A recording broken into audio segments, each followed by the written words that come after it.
They were only little boys. They were looking as young as 6. Looking for a place of refuge. We're looking up to 12, 13. Instead of finding comfort and support, They got the opposite of what they needed. in Marrero on Barataria Boulevard sits Hope Haven. The Spanish colonial-style architecture is captivating to the eye from the outside. But what occurred inside of these walls haunts those who once called it home. What were some of the most brutal cases that you found? Anal rape. That's pretty direct.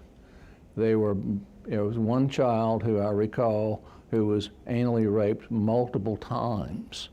They were orally raped. It didn't stop there. They were, dealt with by the sisters who were there in a sadistic way. There was, a lot of sadism.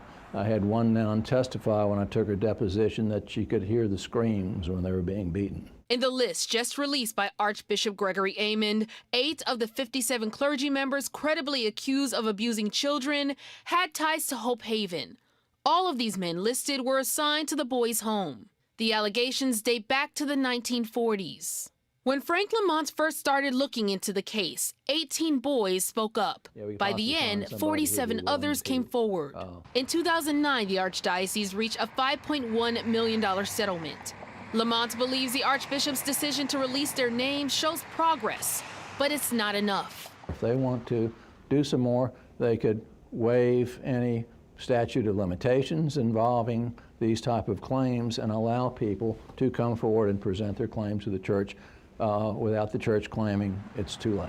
He says money can never truly compensate victims of what happened here and hopes the church's actions today will make sure it never happens again.